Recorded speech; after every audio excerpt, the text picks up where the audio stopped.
qui sont à l'heure, même si on devrait avoir l'un ou l'autre participant qui va encore nous rejoindre. Est-ce que ça fonctionne? Ma machine m'a parlé. Là. Voilà. Donc, bienvenue à ce webinaire de SOHONET. Je me présente Denis Grimbergs. Je représente à l'intérieur de cette forme collaborative. Je dois excuser Xavier Mertens, qui est notre président et qui n'était pas disponible ce midi. Et dire un mot de ce que c'est SOHONET, même si vous êtes autour de la table, si j'ose dire. Vous devez plus ou moins savoir ce qu'est SOHONET. C'est une plateforme regroupant des acteurs associatifs et publics qui souhaitent soutenir la création de logements abordables dans notre région et qui, pour ce faire, organise des groupes de travail, des événements thématiques, et celui-ci est consacré à l'offre de logements étudiants abordables. Je remercie tous les participants et particulièrement Valérie Dumoulin et Herman Dubois. Valérie Dumoulin est adjointe au vice-recteur aux affaires sociales étudiantes de l'ULB depuis 2018. Dans le cadre de cette fonction, elle est chargée de logement pour les étudiants de l'ULB et de définir de nouvelles manières d'aborder ce développement. Herman Dubois est lui cofondateur de Quarez. Quarez gère et investit entre autres dans des logements étudiants en Belgique. Il aura l'occasion de nous présenter ses réalisations après l'intervention de Valérie Dumoulin, qui elle-même prendra la parole dans quelques instants, après que Véronica Pezzuti, notre coordinatrice, ait fait l'introduction de la thématique du jour. Je lui passe la parole. Oui, merci Denis. Donc, bonjour à tous et à toutes. Donc, c'est Véronica, effectivement, coordinatrice de SOHONET. Donc, le webinaire d'aujourd'hui va traiter de l'enjeu de l'accessibilité des codes étudiants, un enjeu important à la région bruxelloise en tout cas. Et on a voulu le traiter sous la loupe du droit de l'amphithéose comme outil pour accroître les stocks des codes étudiants abordables à Bruxelles et ailleurs également. Du coup, on a voulu porter deux projets. Donc, un projet, on va un peu arrière dans les temps, il y a 10 ans, plus que 10 ans en fait, projet pilote pour la région mené par l'ULB et Cofinimo. Et on a voulu se projeter un peu dans le futur. Et donc, on a proposé à Herman Dubois de la société d'investissement Quares de nous parler d'un projet qui va se faire pour Liège et pour lequel donc Quares a emporté les marchés de conception, construction, rénovation, financement, maintenance des logements étudiants sur les campus Sartilleman. Donc, je propose de passer, avant de passer la parole, pardon, à Madame Dumoulin. Donc, on est vraiment très nombreux et nombreuses, c'est super, mais donc, on aura 1 heure pour échanger. Donc, je vais vous passer moi-même la parole. Vous pouvez activer vous-même les micros. Et donc, il faudra juste attendre que je vous donne la parole, sinon, voilà, ça ne va pas bien marcher. Également, je vous préviens également que le webinaire enregistré, il sera mis en ligne sur la chaîne de YouTube de SOHONET. Merci. Donc, Madame Dumoulin, vous pouvez partager votre écran. Oui, bonjour à toutes et tous. Véronica, tu as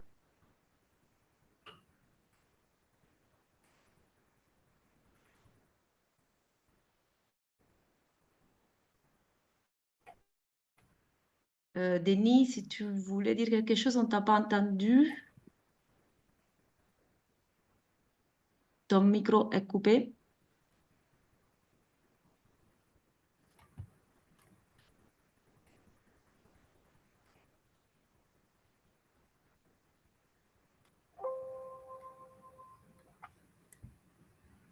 Bon.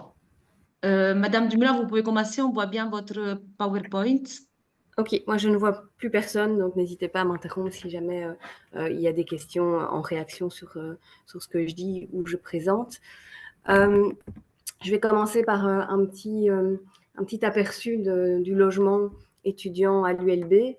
Donc actuellement, on a 5 résidences qui sont sur 2 sites et qui représentent plus ou moins 754 lits.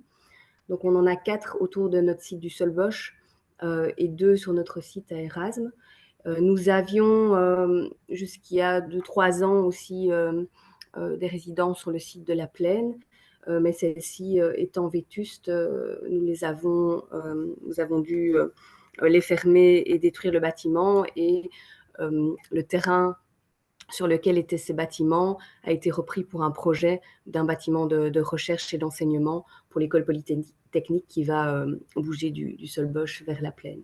Donc pour l'instant, sur la Plaine, nous n'avons pas de logements qui nous appartiennent, et donc pour compenser un petit peu cette perte de logement qu'on a eue il y a 2-3 ans, on loue 71 logements dans la résidence Irena 5, qui est aussi sur notre campus et qui est aussi une amphithéose. Donc c'est la société Ekelmans qui a construit un bâtiment en amphithéose sur ce terrain-là. Juste pour vous montrer quelques chiffres, comme vous pouvez le constater, nous avons un parc qui est vieux, donc avec une première résidence qui a été construite en 1933 et la plus récente qui date de 2006. On a bien sûr rénové entre-temps. Là, je n'ai mis que les dates des grosses rénovations, mais on essaye de rénover au fur et à mesure. Et sur le bâtiment, le F1 et G, qu'on appelle comme ça, là, il y a des grosses rénovations qui sont en cours, notamment cette année, et qui devront continuer sur l'enveloppe externe dans les années qui viennent. Donc, des bâtiments assez âgés. Il y a un nombre de lits qui est assez limité par rapport à notre nombre d'étudiants. Donc, juste pour vous donner un ordre de grandeur, nous, on a plus ou moins un peu moins de 40 000 étudiants maintenant à l'ULB. Et souvent, on prend comme hypothèse qu'il y a plus ou moins 30% d'étudiants qui cotent. Donc, sur ces résidences, depuis 2012, donc les résidences F2, qui est le D31 qu'on appelle Lucia de Broucker. Non, le F2, c'est Mandela, c'est la résidence Mandela qui est avenue des Courses, et le D31 qui est avenue de Page, qu'on appelle le bâtiment Lucia du Broker. Donc, ces 2 résidences sont sous bail amphithéotique avec la société Cofinimo pour une durée de 27 ans. Et donc, plus ou moins au milieu de cette durée, il y a un rafraîchissement intermédiaire qui va avoir lieu sur le bâtiment Lucia de Broker. Donc là, j'ai zoomé sur l'opération, entre guillemets, qui a été conclu avec Cofinimo il y a un peu plus de 10 ans maintenant, principalement sur le bâtiment Mandela, avenue des Courses. Donc, c'était un bâtiment, je vais revenir en arrière, donc comme vous pouvez voir, qui date de 1965. Et en 2003, il est apparu qu'il avait besoin d'une grosse rénovation, notamment parce que les pompiers aussi nous faisaient part qu'ils n'allaient pas pouvoir nous donner un avis positif si on ne faisait pas des travaux importants dans ce bâtiment. Donc, il fallait trouver un moyen de pouvoir le faire. Ça a pris un peu de temps pour évaluer toute la situation. Et donc, en 2008, il y a un coût de rénovation qui a été évalué à 12 millions d'euros. Et entre 2008 et 2012, on va dire, il y a eu beaucoup de discussions dans ce qu'on appelle chez nous la commission des affaires sociales étudiantes, qui est la commission qui est en charge du budget de notre politique sociale. Et les logements font bien sûr partie de notre politique sociale. Il se trouve qu'au sein de la commission, donc dans ce budget, on n'avait pas vraiment la capacité financière de pouvoir rénover sur fonds propres. Et donc, il fallait être un petit peu innovant pour pouvoir répondre à ce besoin qui était indispensable, vu que si on ne rénovait pas, cette résidence allait devoir être fermée. Donc, à l'époque, moi, je n'étais pas présente, donc j'ai été relire un peu tous les PV des différentes réunions. Donc, je ne pourrais pas aller dans les détails si vous avez des questions, mais voilà ce que moi, j'ai réussi à sortir des différentes discussions, en tout cas sur les avantages qui avaient été mis en avant de passer par une amphithéose avec une SICAFI. Donc, un des avantages, c'était surtout qu'on ne devait pas emprunter, et donc ça n'entamait pas la capacité d'emprunt de l'ULB, parce que si on emprunte bien sûr sur des projets de logement, ça peut réduire la capacité d'emprunt de l'ULB sur d'autres projets. Et bien sûr, les logements est une part importante, mais ce n'est pas les seuls projets à l'ULB. Ça permettait d'avoir aussi un budget annuel connu et d'avoir un bâtiment qui est entretenu par l'amphithéâtre et donc moins coûtant pour l'ULB. Donc ça, c'était ce qui avait été présenté et approuvé finalement. Et donc, après toutes les discussions et les différentes voilà, les appels d'offres, le cahier des charges a dû être travaillé plusieurs fois.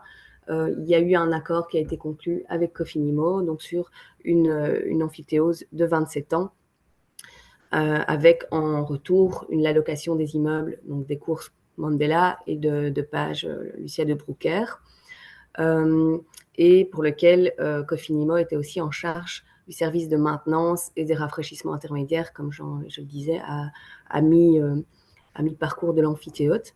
Et donc, ce qui a été convenu, c'est d'un loyer de 1,1 million d'euros par an, annexé annuellement. Bon, maintenant, on a un petit peu de recul par rapport à l'opération. Je vais peut-être dire que si le sujet du webinaire est d'avoir du logement abordable et de qualité, je pense que sur la qualité, on y est clairement, parce qu'on a un bâtiment qui a été rénové de manière qualitative et avec c'est un bâtiment presque passif, donc on voit vraiment la différence par rapport à nos autres bâtiments en termes de consommation d'énergie. Et donc ça, c'est vraiment intéressant, vu que dans nos loyers, les étudiants payent un forfait de charge, mais qui n'est pas régularisé en fonction de la consommation réelle. Donc pour nous, c'est vraiment un avantage si on peut avoir une consommation qui est vraiment basse pour ce bâtiment. Néanmoins, d'un point de vue coût, donc abordable, on n'y est pas vraiment, dans le sens où c'est quand même une opération qui a un coût assez élevé pour l'ULB. Le monde a aussi changé en un peu plus de 10 ans, avec des inflations qui ont été très importantes ces dernières années et qui vont probablement encore rester importantes dans les années qui viennent, en tout cas si on suit les estimations du Bureau du Plan. Et donc, si l'inflation est ce qu'elle est, on devrait avoir un montant de 1,5 million d'euros en 2024. Juste pour que vous voyez ce que ça représente, en fait, ce 1,5 million, on devrait être à plus de 500 euros pour couvrir ce coût de loyer. Or, dans ces 500 euros, on ne couvre pas nos frais de gestion, donc il faudra encore ajouter là-dessus les frais de gestion. Et donc, ça s'éloigne assez fort d'un coût qu'on veut modeste et abordable. Donc, pour l'instant, nos loyers pour ce bâtiment-là, il y a un peu moins de 400 euros. On est à 387 euros de mémoire. Et alors, en ce qui concerne la maintenance du bâtiment, c'est vrai que dans la période de négociation, on a probablement voulu un petit peu alléger le cahier des charges pour trouver un bon compromis. Mais ce qui fait qu'en soi, il reste pas mal de zones d'ombre dans la maintenance, avec des zones grises où on ne sait pas toujours très bien si c'est la responsabilité de l'ULB ou de Cofinimo, ce qui fait que pour nous, finalement, il y a quand même beaucoup de coûts de maintenance qui nous reviennent. Et donc, finalement, on ne ressent pas ce service de maintenance de la part de Cofinimo. Donc, si on relie leur cahier des charges, le cahier des charges, c'est principalement le rôle principalement de Cofinimo est de surveiller et de faire une maintenance préventive. Mais dès qu'il y a besoin d'une action ou de remplacer une pièce, etc., c'est souvent l'ULB, pour ne pas dire toujours l'ULB, qui paye. Et donc ça, c'est un coût qui nous revient et qu'on doit refléter un peu dans nos frais de gestion aussi. Cependant, je pense que travailler avec le privé pour l'ULB reste intéressant parce que d'une part, il y a une rapidité d'exécution qu'il est impossible à tenir pour l'ULB. On n'a pas la flexibilité d'un promoteur privé et les délais entre l'achat d'un terrain et le bâtiment et la mise en service. Si c'était nous, donc l'ULB, qui devait prendre en charge tout ça, on serait sur des mises à disposition estimées à 6 ou 7 ans, là où on peut... je pense, dans le cas d'un privé, si les permis sont remis dans un délai raisonnable, venir vers quelque chose de 2-3 ans. Donc, le fait de travailler avec un permis nous permet aussi de ne pas prendre le risque de permis pour nous. Et on garde notre capacité de financement ouverte pour d'autres projets. Et donc, ça permet d'étaler le coût dans le temps et de laisser les moyens disponibles pour d'autres projets. Alors, depuis 12 ans, on n'a pas encore vraiment d'autres exemples concrets déjà mis en place pour un partenariat avec le privé. Il y a eu des tentatives, notamment par de l'achat de chambres. mais c'est un projet qui n'est pas encore abouti parce qu'il y a eu énormément de temps. Il a eu énormément de temps pour avoir son permis, donc il l'a eu il y a à peu près 1 an. Et comme les coûts ont énormément changé, les coûts de construction ont énormément changé entre-temps, voilà, le promoteur est en train de refaire tourner la machine pour essayer de nous proposer un prix qui soit abordable pour nous, mais clairement, on aura perdu non seulement du temps et beaucoup d'argent de par ce délai de permis qui a été énorme, donc 4 ans pour avoir un permis de construire. Et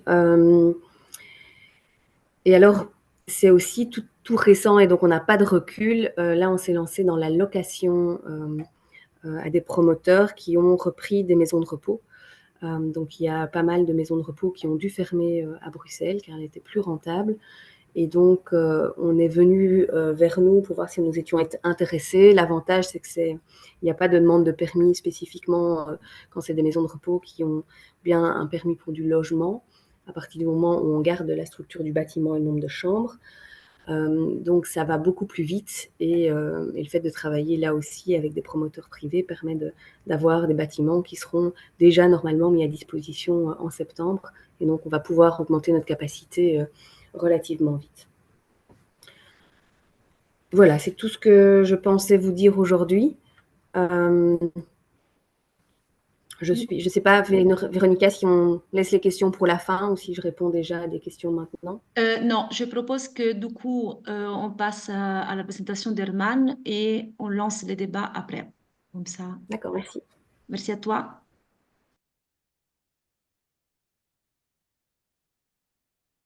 Bonjour, Herman Dubois. Moi, je vais vous partager ma présentation en ce qui concerne le projet qu'on a réalisé, qu'on est en train de réaliser avec l'Université de Liège. Un petit instant, s'il vous plaît.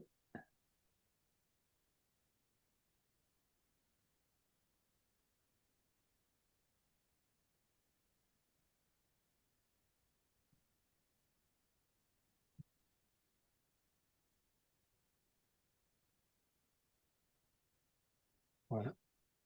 C'est bon comme ça va, Véronica? Oui, très bien. OK. Je vais vous introduire le dossier sur la concession de travaux pour la conception, construction, rénovation d'une partie et construction d'une autre partie, le financement de cela, la maintenance, la gestion et l'exploitation. En fait, c'est un full service où l'Université de Liège a voulu tout traiter, externaliser tous les éléments de financement, de construction et également de gestion. Sur le campus de Sartillement, au nord de la ville de Liège, où sont situées déjà des parties de l'université en ce qui concerne différents types de formations. Tout d'abord, il y a déjà une petite présentation de l'université soi-même.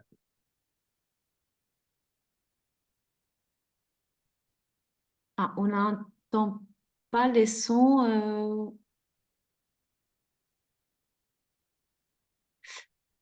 Alors, Herman, je ne sais pas, on n'entend pas les sons de la petite vidéo. Petit instant, je recommence. Nous sommes aujourd'hui l'université belge qui a doublé le nombre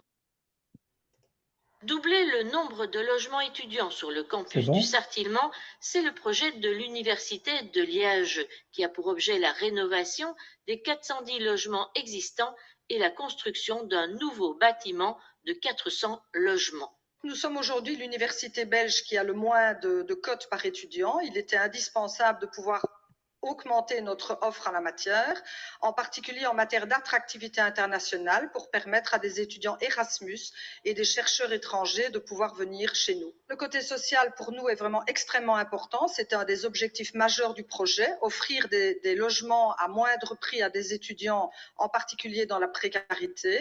La ville imposait 10%, nous serons à 24% de codes sociaux. Pour la réalisation de ce chantier et la gestion quotidienne des résidences pour étudiants, c'est le consortium Etias Mouri Quares qui a remporté l'offre à concession sur 65 ans. Une offre assortie de conditions en matière, par exemple, de qualité environnementale, notamment pour ce nouveau bâtiment en forme d'ellipse.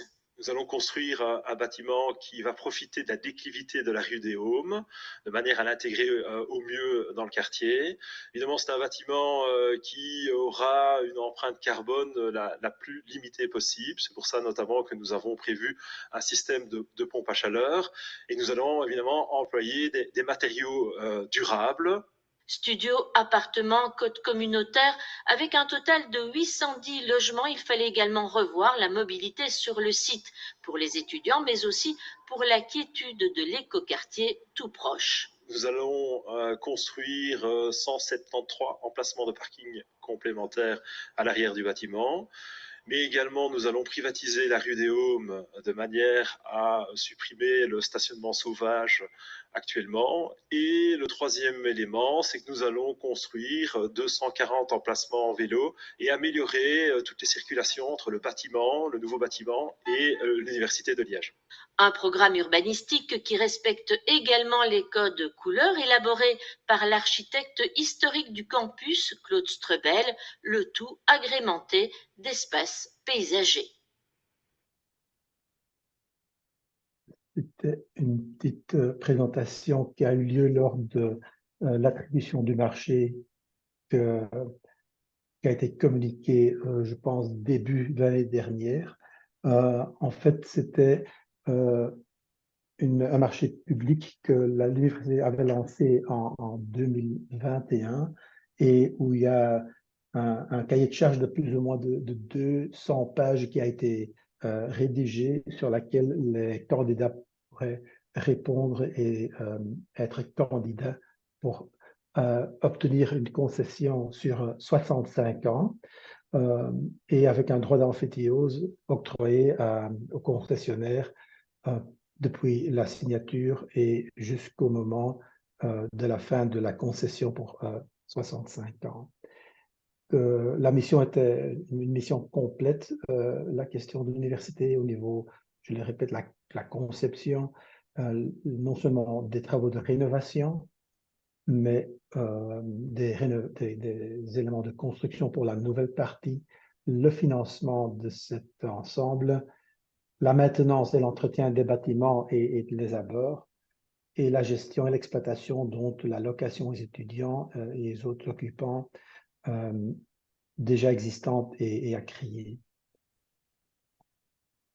Et cette concession portait sur une résidence existante que vous avez vu, les 3 immeubles qui sont de plus ou moins 360 chambres communautaires à rénover, une petite résidence de 48 chambres avec des surfaces privatives et bains privatifs à réaménager, et en plus l'immeuble ellipse de plus ou moins 400 nouveaux logements à créer, à construire, justement parce que cette demande est là pour augmenter l'offre de logements, qui a été exprimée, cette demande, par les étudiants, les gestionnaires existants, et aussi basée sur une étude qui a été élaborée avec Consulting Group de HEC.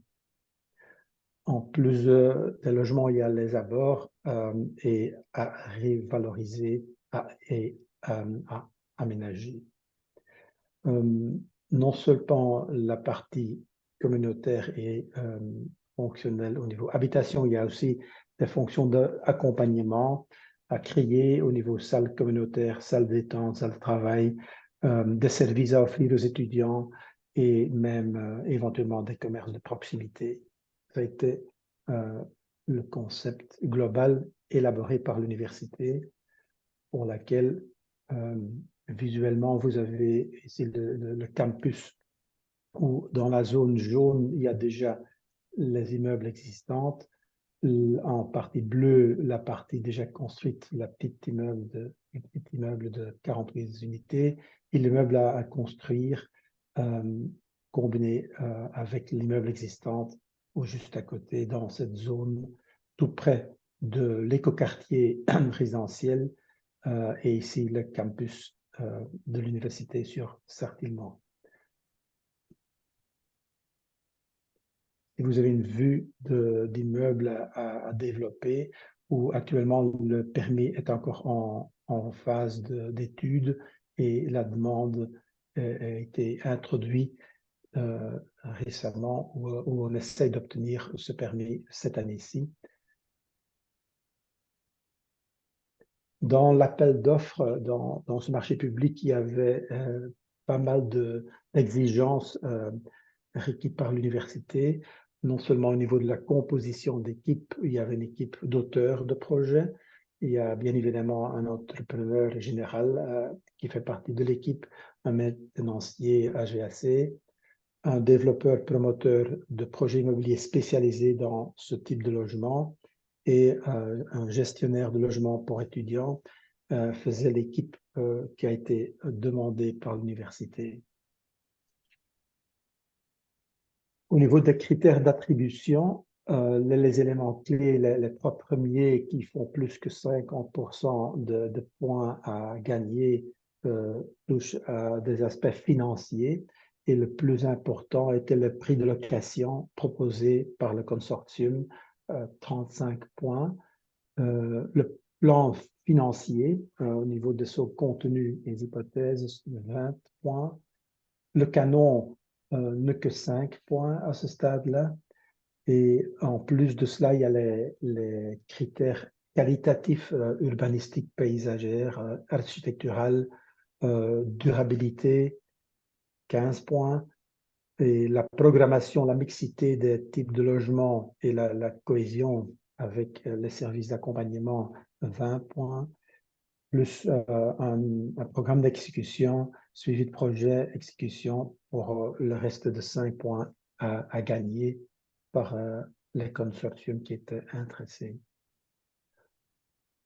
Pour entrer dans les détails de ce critère d'attribution, le point clé était, comme vous avez entendu de Mme Girin, était le prix de loyer abordable, où déjà 3/4 des loyers par chambre étaient évalués sur base d'un critère.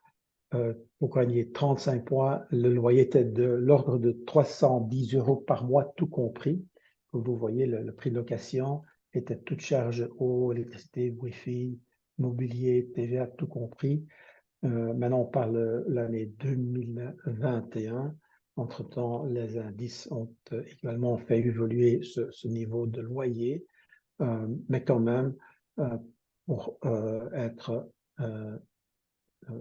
pertinent dans la réponse d'auprès de l'université, 2/3 ou 75% de la programmation était évaluée sur un loyer qui s'oriente vers le 310.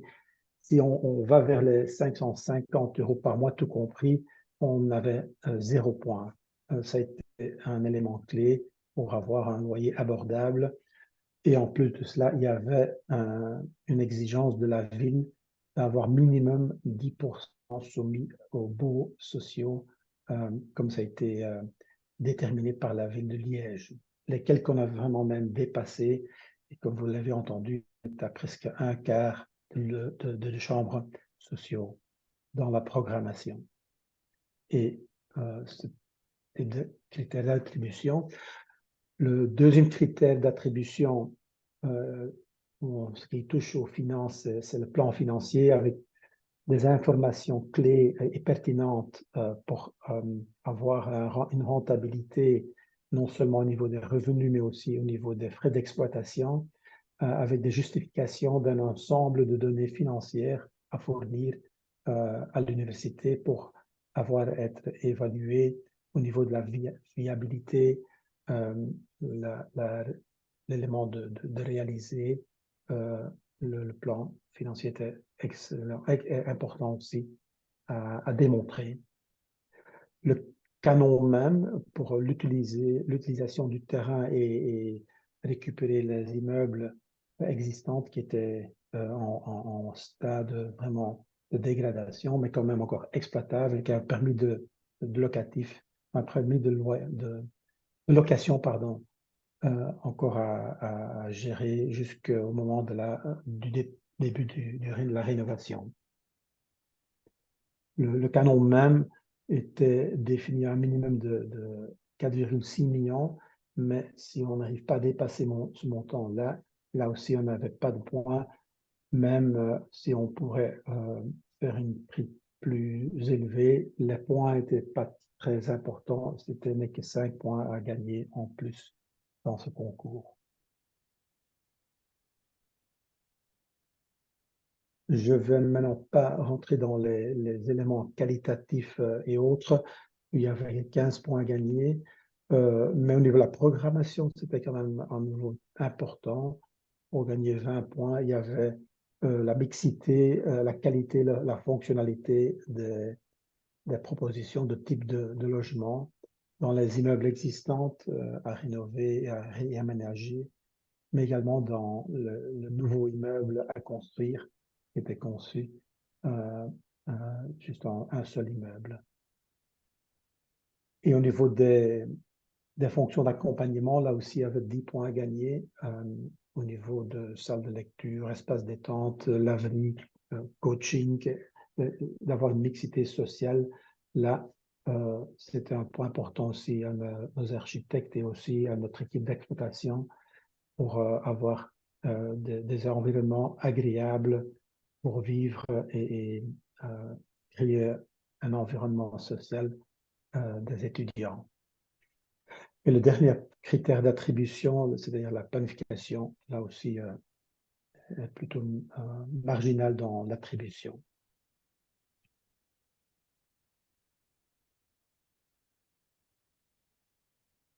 L'université avait créé presque 200 pages de cahiers de charges spéciales dans laquelle ils ont décrit en détail toutes les exigences et les critères d'évaluation, même en tant que d'une obligation de résultat pour évaluer non seulement la conception, mais aussi pour réaliser l'obtention des autorisations, les permis uniques et autres, le dossier d'exécution, dossier de stabilité, tout ça doit être communiqué à l'université.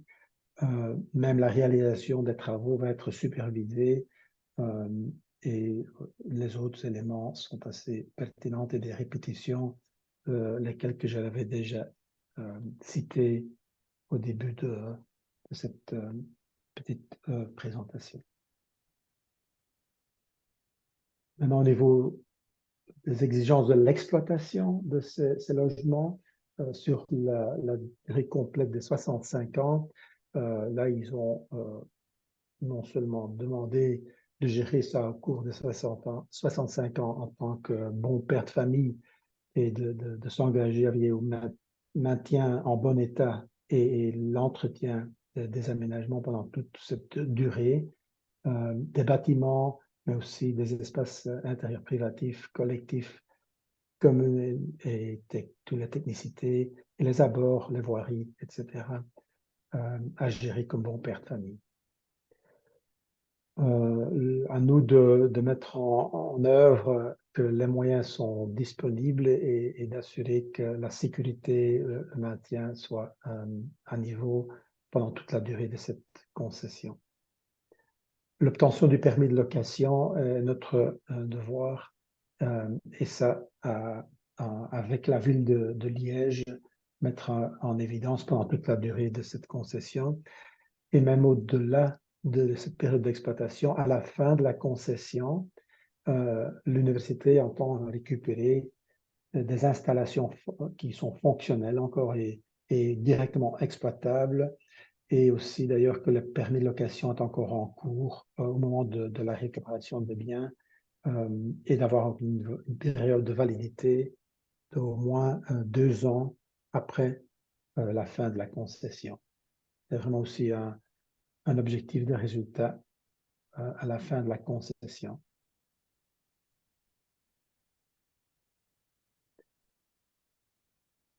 Et pendant cette période de réalisation de la création, la construction d'un nouvel immeuble, la période de rénovation et ensuite pendant toute la période d'exploitation, l'université soit représentée par 3 membres dans notre conseil d'administration, donc 2 collaborateurs de l'université et un représentant des étudiants qui sont invités en tant qu'observateurs de ces conseils d'administration qui aura lieu minimum une fois par an et avoir ce contrôle pendant toute cette période d'exploitation.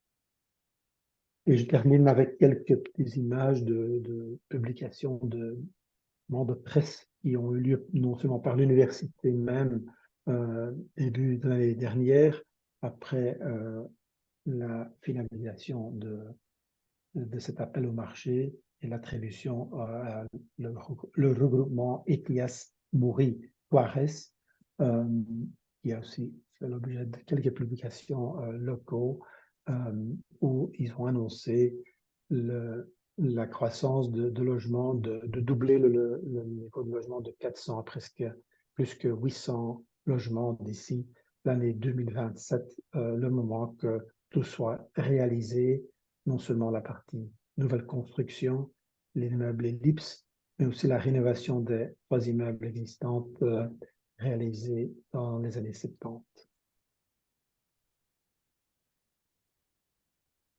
Voilà, ça c'est ma petite introduction au dossier Sartènement et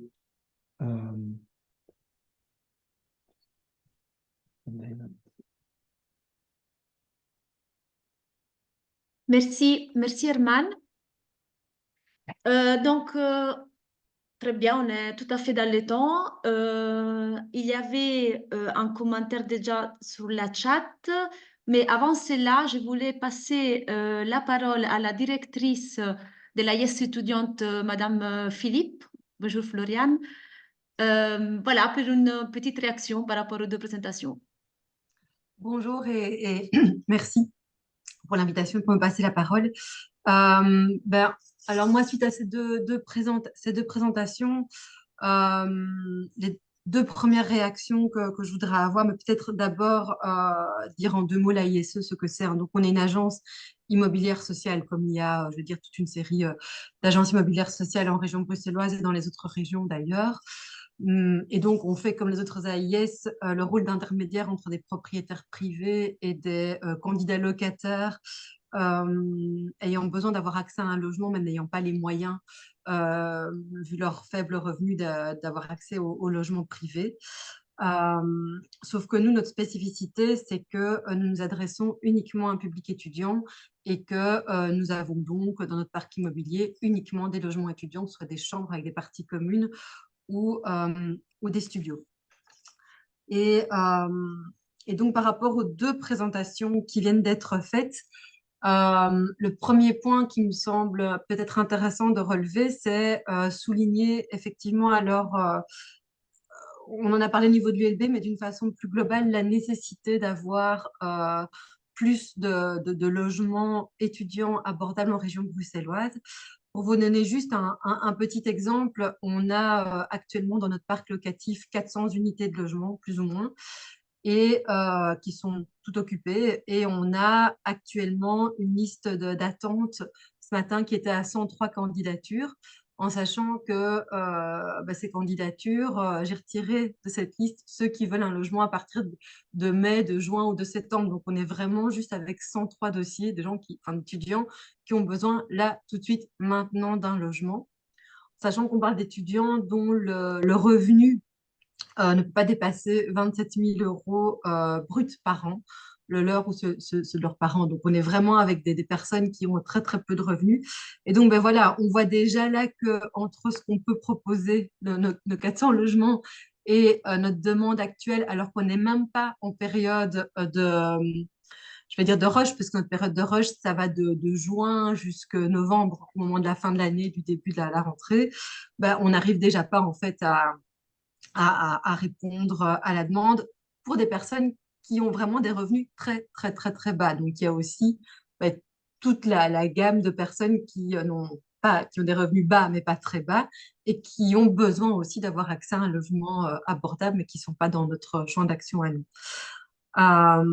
Et donc, à ce titre, nouer des partenariats avec des développeurs immobiliers, avec le secteur privé est quelque chose d'important et de crucial, je vais même dire, parce que ce n'est pas en se basant uniquement sur des petits propriétaires privés qui vont avoir un studio à gauche, à droite, qu'on va pouvoir, au niveau du logement étudiant en tout cas, satisfaire à la demande, en sachant que nous n'avons jamais travaillé dans les cadres qui ont été présentés, nos cadres contractuels qu'on noue avec des propriétaires, c'est soit un contrat de bail tout simplement, ou alors un mandat de gestion qui peut, par exemple, aller jusqu'à une durée de 27 ans aussi. Donc là, on est peut-être dans un dispositif qui pourrait un peu s'apparenter à ce qui a été présenté.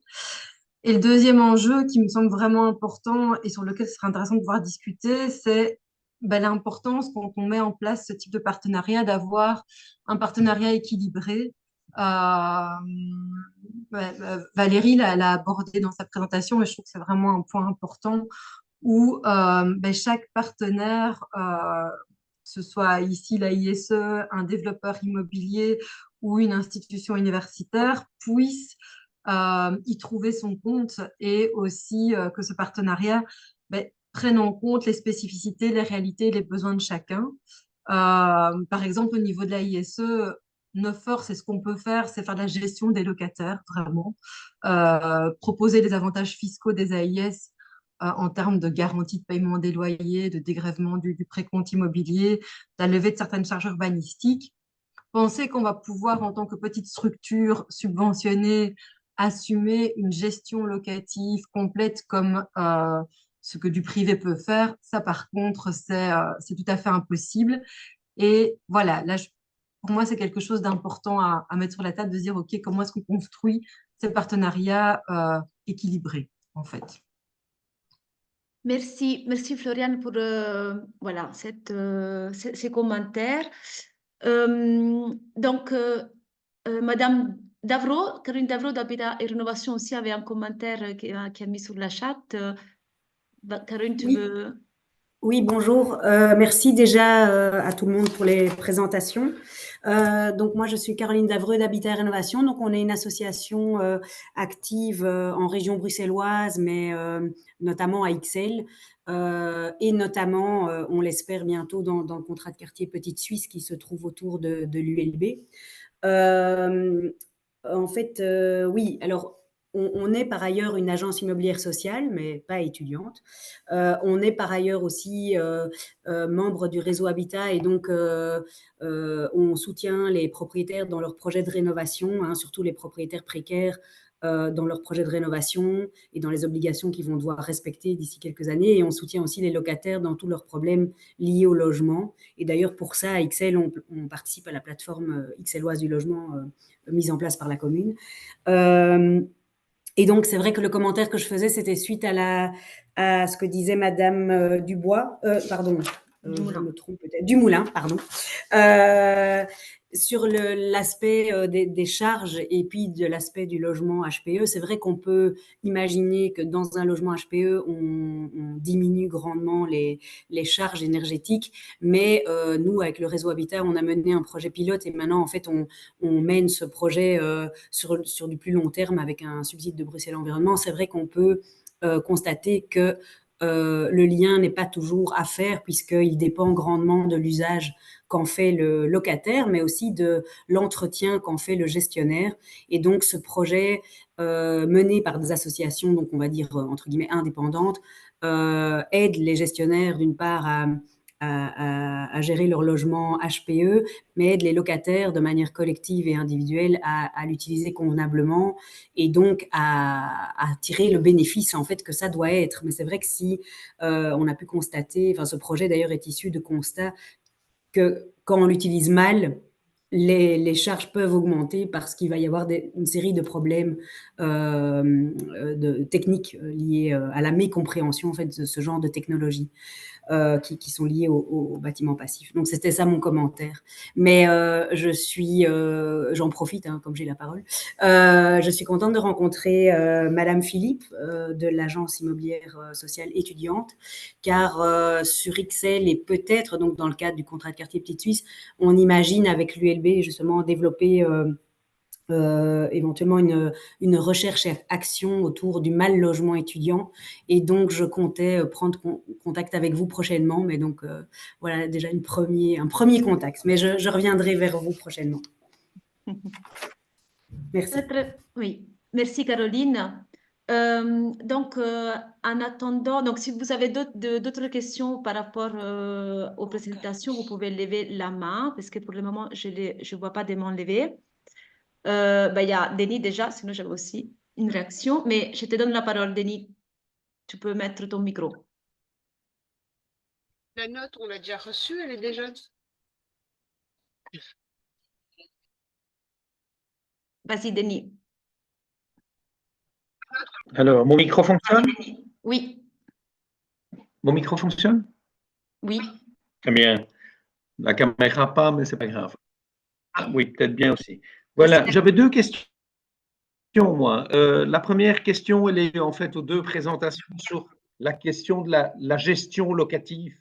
Si je comprends bien, dans le cas de Madame Dumoulin et l'ULB, gère directement les logements. Donc, la gestion locative n'a pas l'air d'être concédée, si je comprends bien.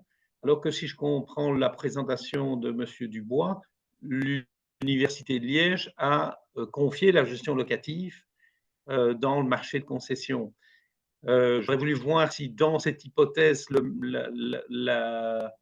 l'association qui a porté le projet, Quares, crée un outil de gestion locative spécifique ou a recours à un outil de gestion locative associative de type AISE à Liège, ou bien si c'est une gestion locative qui est directement organisée, je dirais, par le promoteur. Et ma deuxième question, qui est peut-être même un peu liée à celle-là, j'entends bien que donc l'Université de Liège récupère après 65 ans les logements, qu'ils reprennent les baux locatifs en cours. Est-ce qu'il y a des obligations d'entretien, de gros entretiens de travaux pendant la période qui a été fixée, de telle sorte que dans 65 ans, on retrouve des logements en bon état qui ont été entretenus et rénovés, le cas échéant, après des périodes trentenaires? C'est ça le sens de ma question. Merci, Denis. Tu peux baisser ta main, du coup. Et voilà, super. Donc, j'invite Herman et Valérie de... Voilà. Herman, surtout, c'est pour toi les questions sur la gestion locative. Oui. Au niveau gestion locative, c'est vrai que l'université a voulu s'orienter vers son core business, c'est-à-dire la formation, l'éducation de gens, et pas de créer et de encadrer des éléments de logement. Ça, ils ont voulu externaliser à un professionnel privé, non seulement pour des raisons d'économie, mais aussi pour des raisons de focus. Et c'est justement le focus que Quares Student Housing apporte, c'est l'exploitation, c'est la gestion de baux, gestion de locataires qu'on fait comme l'AIS, mais nous, on ne se prétend pas d'être gestionnaire de gens qui sont en pérennité, c'est-à-dire un marché global de jeunes et d'habitants des logements. Toute la population est le bienvenu.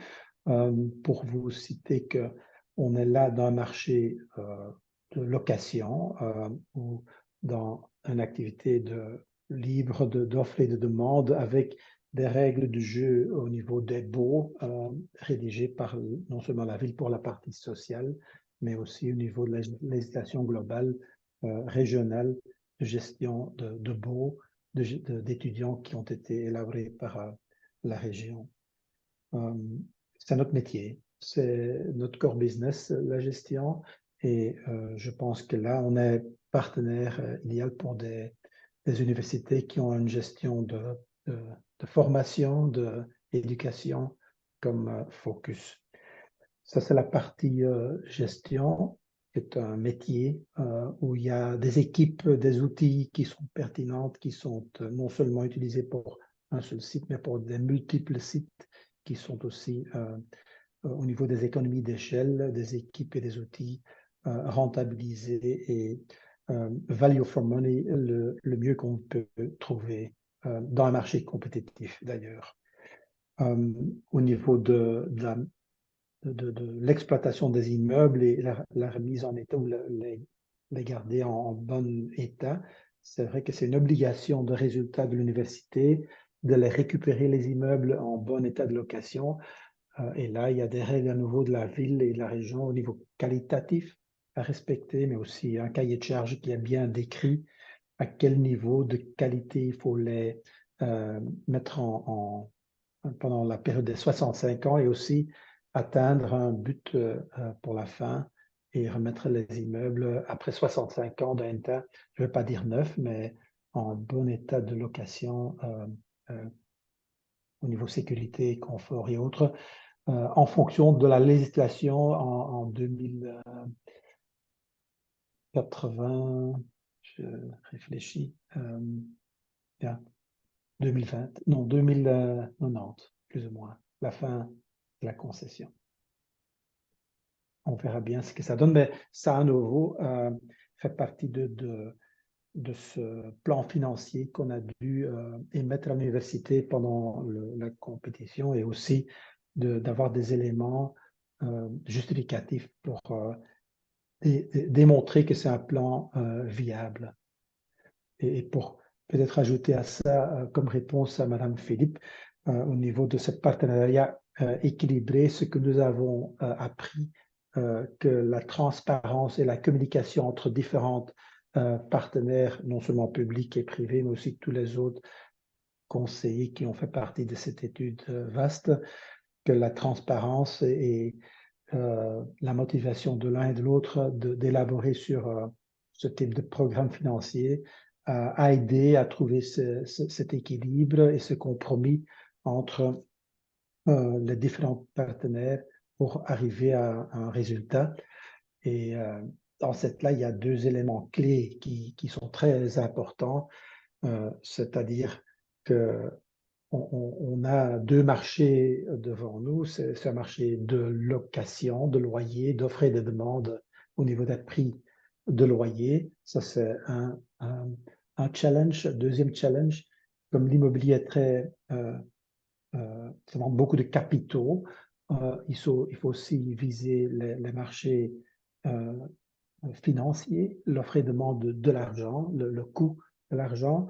Et si là, on a des vases communicantes pertinentes, de trouver des optimisations de l'un et de l'autre pour réaliser des objectifs d'habitation sociale, des habitations marché libre pour tous les types de clients qui ont besoin de se loger en tant qu'étudiants, mais ça dépasse aussi ce type de public, et non seulement le public d'étudiants, mais aussi le marché classique d'habitation.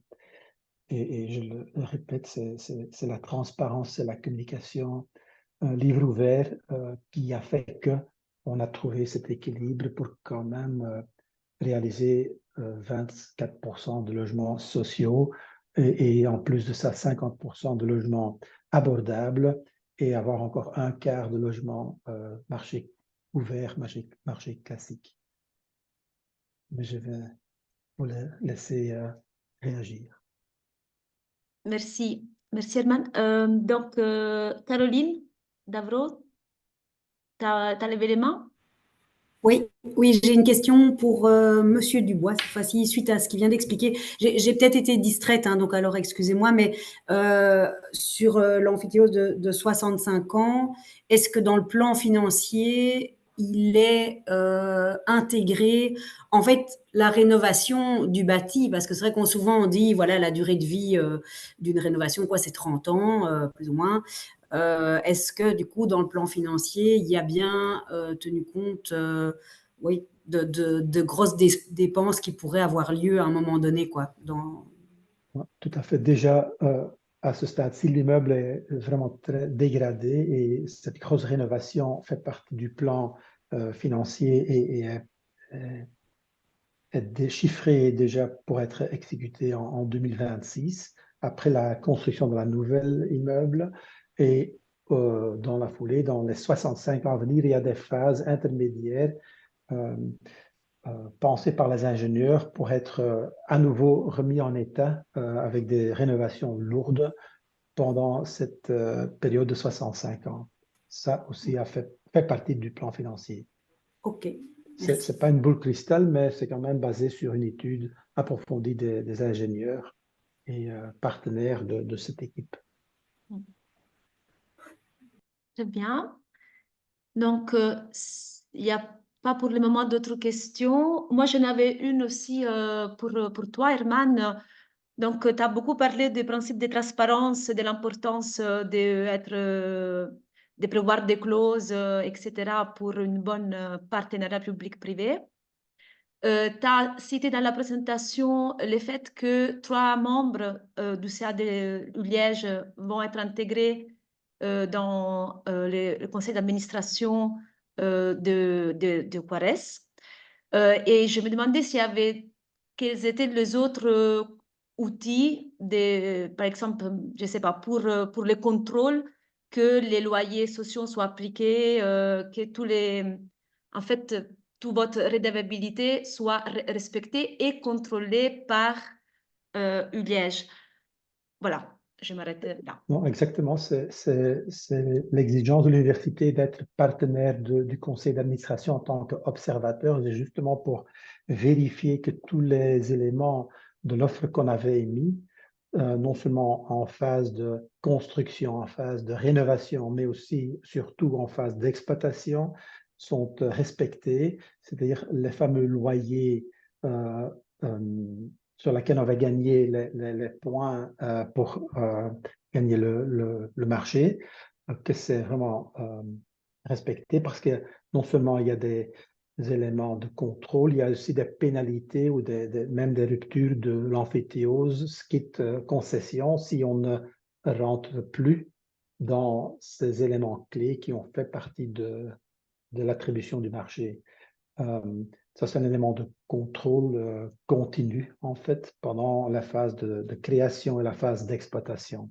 Et ils ont des moyens de nous mettre des pénalités ou de mettre carrément fin de la concession, parce que là, on a investi on va avoir plus que 60 millions d'investis dans la construction et de rénovation. Si on n'arrive pas à créer du cash flow derrière, pour 65 ans, c'est-à-dire, le loyer à gagner avec une occupation sur laquelle nous on est à risque et à nous de réaliser les revenus, mais également le niveau de qualité d'exploitation au niveau des charges opérationnelles qui seront aussi à notre charge, c'est notre risque, que là aussi un niveau de qualité de service derrière. Ils ont toujours le moyen d'arrêter la concession avec des pénalités et surtout la grosse pénalité qu'on n'a plus de revenus pour amortir l'investissement principal qui se fait à ce stade-ci pendant le démarrage des travaux et la rénovation. Merci. Est-ce qu'il y a des questions de la part du public présent? Sinon, moi, j'en ai encore quelques-unes. Bon, alors je me lance sur encore une question.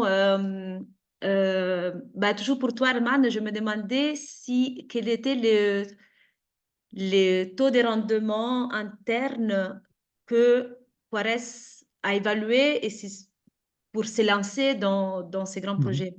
Ouais. Ça, c'est un élément, parce qu'il y a la partie que j'ai communiquée, la partie publique, et il y a une clause de confidentialité entre l'université et les partenaires. Ce sont des éléments que je ne peux pas dévoiler en public, malheureusement, mais peut-être un jour que ça sera plus clair une fois que ce soit en exploitation, quand on a des revenus communiqués dans les comptes annuels, avec l'investissement FEC, et ça a été public dans la presse, c'est le niveau d'investissement qui dépasse les 60 millions. Les loyers sont confidentiels, mais un jour certainement que ça va être public une fois qu'on est vraiment après la phase de développement et phase de construction.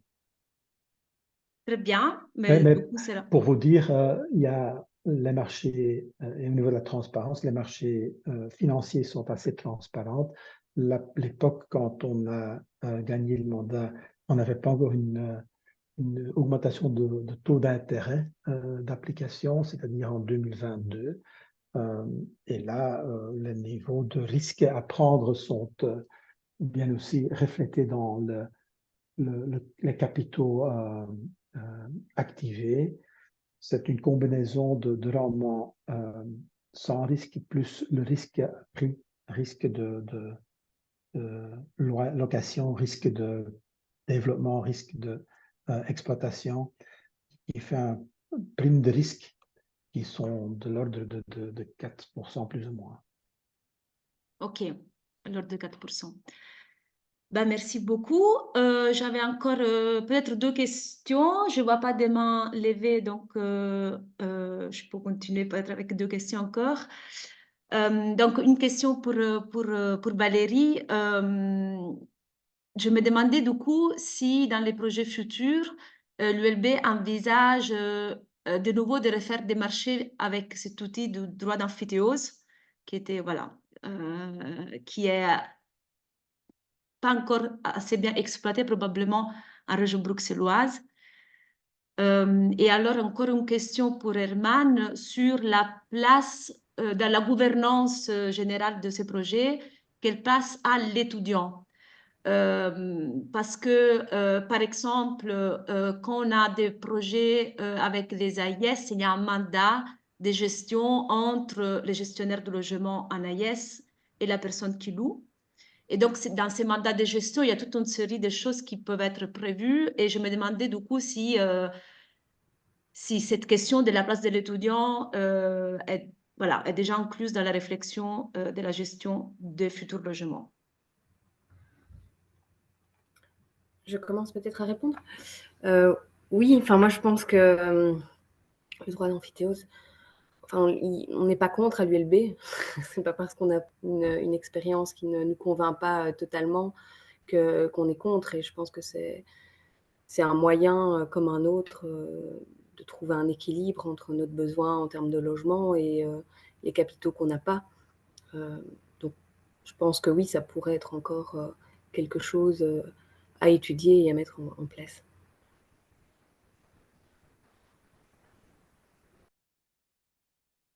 Honnêtement, Véronique, je n'ai pas bien compris la question pour moi. Oui, désolée, je vais la reposer. Donc, je me demandais si l'étudiant qui va louer les futurs logements, quel type de... Donc, il y aura un bail avec vous. Et donc, en termes de gouvernance, quel type de place va avoir? Est-ce que c'est une gestion pure et dure sur les loyers? Ou du coup, comment vous prenez en compte des problèmes possibles, voilà, qui peuvent surgir dans les logements? Est-ce qu'il y a un mandat de gestion aussi entre vous, l'université et l'étudiant? Déjà pour la partie sociale, il y a la ville qui intervient, c'est-à-dire les locataires qui veulent faire appel à un loyer social et le bail social qui existe sur la ville de Liège. Ils doivent se présenter et appliquer pour être soumis à ce régime-là. Et il y a la ville qui supervise ça et laquelle qu'on doit respecter, comme ils ont priorité sur le lot de logements sociaux, c'est-à-dire les 24% de l'offre quantitative qu'on avait annoncée. Ça, c'est maintenant, ils ne se présentent pas, ils ne sont pas là. On est libre à les mettre en location aux étudiants dans le marché abordable. Il y a une cascade de priorités avec priorité sur les baux sociaux et les étudiants qui respectent ce niveau de critères pourraient être soumis sur ce type de bail-là. Ok.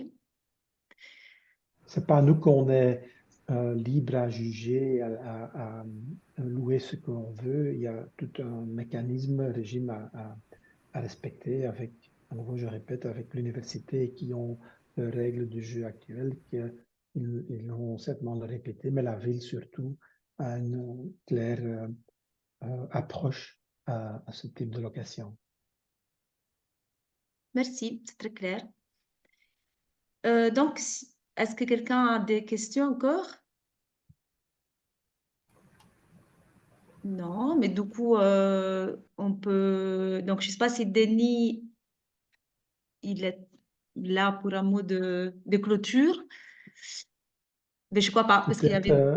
Véronique, que je peux ajouter, le mécanisme de l'amphithéose pour lequel on a pu trouver ce compromis avec l'université, c'est que la valeur du terrain n'était quasiment pas repris dans la méthode de financement, c'est-à-dire qu'on ne doit pas s'investir sur des terrains, mais ne que sur les immeubles et les chambres, qui a fait qu'on a pu trouver cet équilibre entre un loyer abordable d'un côté et un coût de construction combiné avec une exigence de rentabilité des marchés financiers. Et c'est ça le concept que j'essaie aussi de promouvoir et de communiquer aux autres organismes publics, c'est que s'ils sont ouverts à mettre à disposition des immeubles existants ou des terrains disponibles, et si nous, de notre côté, on ne doit pas s'investir dans l'acquisition d'un terrain cher, ça peut être un équilibre à trouver, et ça, c'est ce qu'on peut déjà démontrer certainement, et d'ailleurs qu'on est en train aussi à communiquer avec un autre acteur bruxellois dans le même domaine de formation et aussi pour l'habitation d'étudiants. C'est réaliste et en plus, si on arrive à avoir des risques réduits, là aussi que les rendements exigés par les marchés de capitaux, s'il y a moins de risques au niveau de permis, par exemple, si le permis soit déjà acquis par la ville ou la commune ou l'université, là, à nouveau, le risque pour l'investisseur diminue et avec ça, le rendement exigé diminue aussi. Et les règles de 3 est très simple. On diminue les loyers parce que le coût de construction est aussi un coût très orienté par un marché libre de matériaux, de main-d'œuvre. C'est assez facile à faire un calcul optimisé avec des loyers abordables si, un, on ne doit pas s'investir dans le terrain et deux, que le permis soit déjà acquis par la ville ou l'université. Oui. Ben, en fait, votre projet ressemble fortement ou est un housing deal, ce que Sonnet porte depuis quelques années. Donc, il y a une question de Madame Van Asbroek et ensuite Denis. Mais d'abord, Madame Van Asbroek.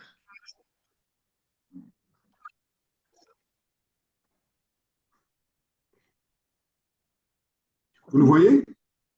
Oui. Peut-être vous présenter brièvement. Alors, Isabelle Van Asbroek et Frédéric Vink, on est de la société Inclusio. Et donc, je ne sais pas, peut-être que vous le connaissez. Et en tout cas, on est aussi un peu concerné par les logements étudiants. Alors, en fait, moi, j'avais une question pour le monsieur. En fait, moi, on est impressionné par la durée de l'amphithéose. Donc, 65 ans. Là, vous ne signez pas jusqu'à votre pension, mais vous signez jusqu'à la pension de vos enfants.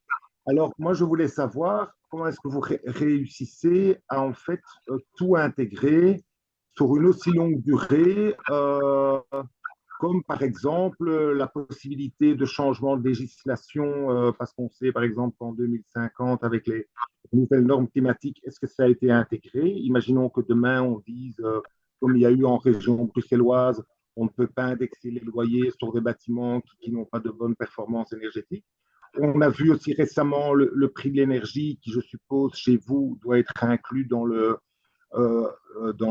l'ensemble du coût. Ben, ça peut quand même très, très fort varier ces dernières années, on s'en est rendu compte. Même chose pour les taux d'intérêt. Donc ça, c'était ma première question. Si sur 65 ans, vous aviez tout pris en compte. Et alors aussi, qu'en est-il des trois partenaires qui nous dit qu'un des partenaires ne va pas être défaillant en cours de chemin? Parce que bon, sur 65 ans, un entrepreneur peut quand même, imaginons, faire faillite ou un groupe immobilier, une CIR, peut être acheté par un concurrent ou un fonds étranger. Donc, est-ce que toutes ces choses ont été anticipées ou bien on renégocie au moment où le problème se pose? En tant que bon père de famille, on a essayé d'anticiper le futur et c'est vrai qu'on n'a pas la boule de cristal, mais on a beaucoup d'expérience et on a projeté un plan financier sur les 60 ans à venir avec des éléments clés comme l'indexation de loyer. Est-ce que la législation va changer? Je ne sais pas, mais on a tenu compte d'une législation actuelle en termes de inflation, par exemple, de baux, de loyer. Pour venir aux éléments de frais d'exploitation, là aussi, il y a deux choses qui jouent, c'est des matériaux et des main-d'œuvre. Au niveau de l'utilisation des énergies, par exemple, on les a le plus possible abandonnées déjà à ce stade-ci, qu'on a déjà un immeuble qui est en conformité avec les objectifs de l'Europe pour 2050 au niveau Parler de pompe à chaleur, donc vous n'êtes pas neutre, quoi. Non, pas neutre, mais là aussi, il y a des budgets prévus. Il y a une phase de construction pour la nouvelle partie, il y a une phase de rénovation.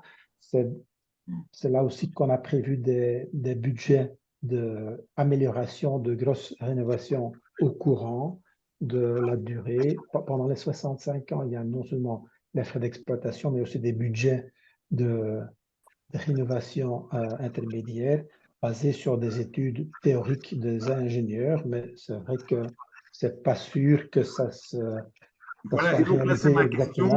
Et là, peut-être pour finir le réflexe, c'est que ces éléments de risque sont repris dans un rendement financier. Ce n'est pas un rendement hors risque, c'est-à-dire à cette époque-là, les placements, les financements sans risque étaient de l'ordre de 0%, 0,5%. Il y a, et j'ai cité un prime de risque de 4% pour absorber quelque part dans cette phase de décision le risque d'incertitude de cash flow futur. Ça, c'est les éléments dans lesquels on a tenu compte dans l'aspect contractuel avec l'université. Je ne sais pas si ça répond à votre question. Oui, mais imaginons, enfin oui, il y a, voilà, si par exemple un partenaire ou bien vient défaillir en cours de parcours, ou bien vient à être acheté et veut se défaire de ses obligations par rapport à ce deal. Comment ça se passe? Là, ou bien on verra quand ça se présente. Là, il y a un partenariat ETIAS-Muri-Tuares, et c'est un partenariat de solidarité que pour l'université, c'est le SPV qui est garanti par chacun des trois partenaires. Si un en cours de route n'a plus les capacités de délivrer ses services ou produits, bien évidemment que les deux autres partenaires doivent être à la recherche d'un nouveau troisième partenaire où ils l'internalisent eux-mêmes.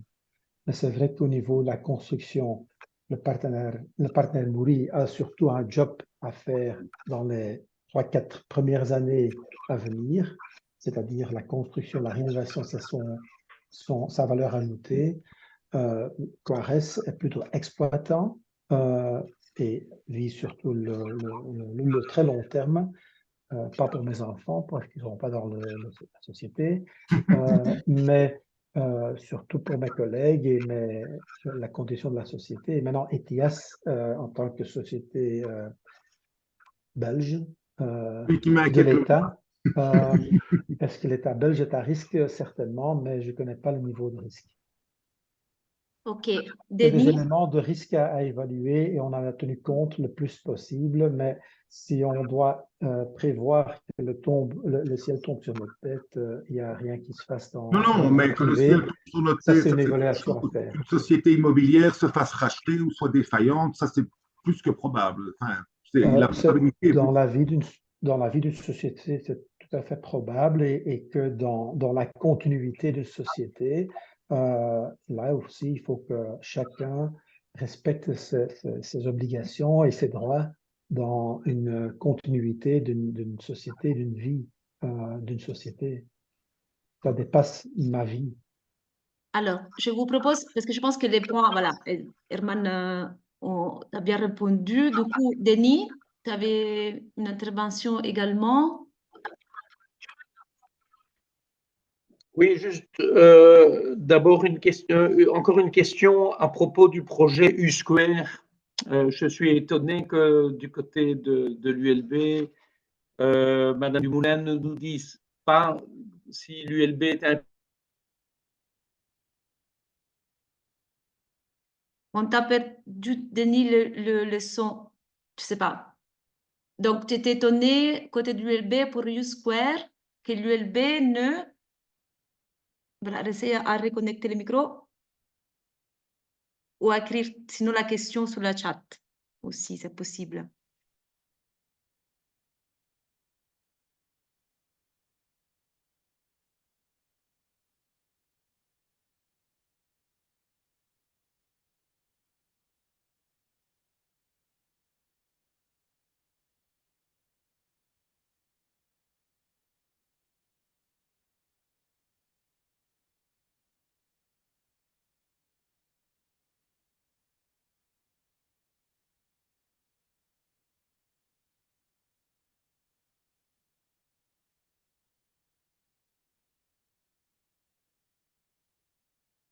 Non, Denis, on ne t'entend pas. Du coup, soit tu peux écrire la question sur la chat ou...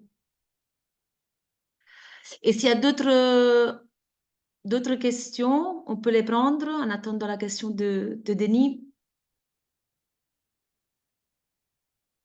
Il n'y en a pas.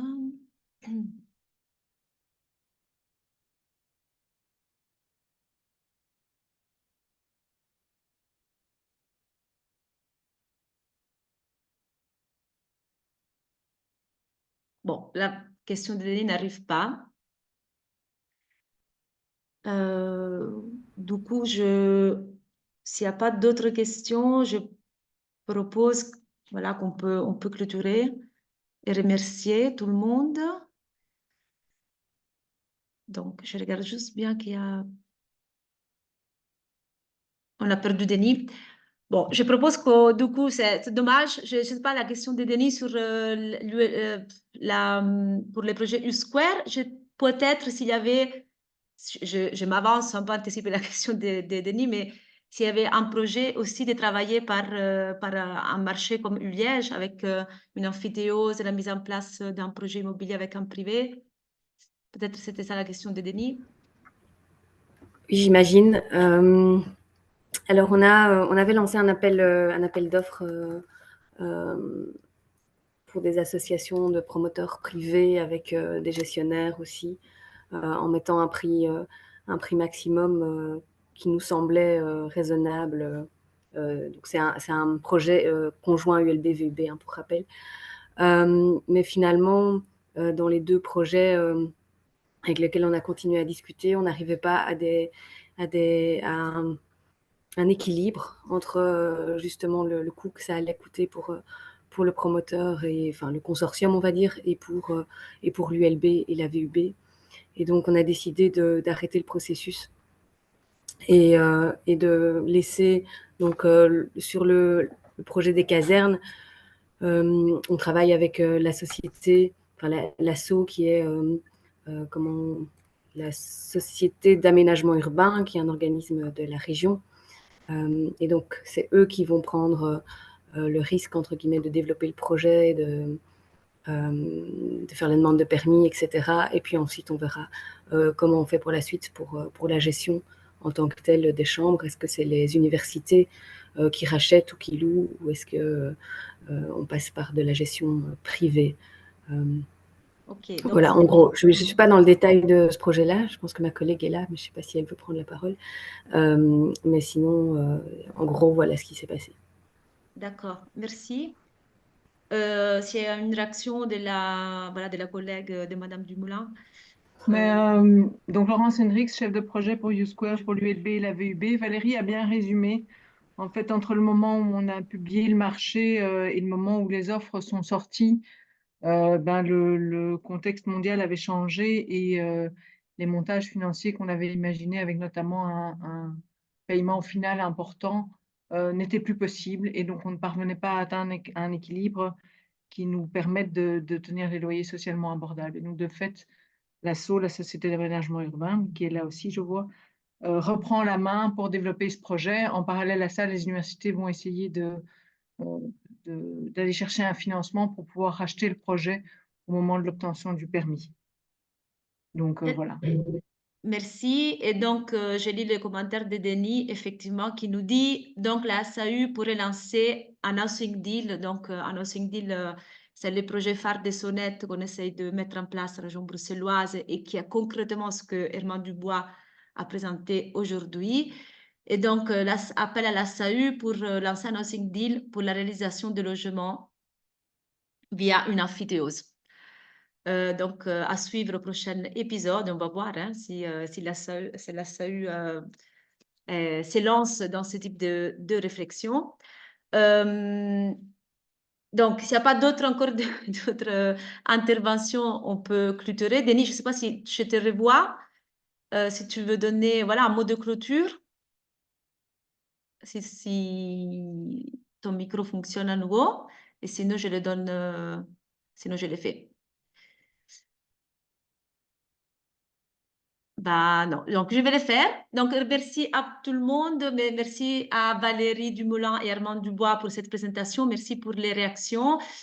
Vous pouvez revoir, et partager les webinaires via notre channel de Sonnet.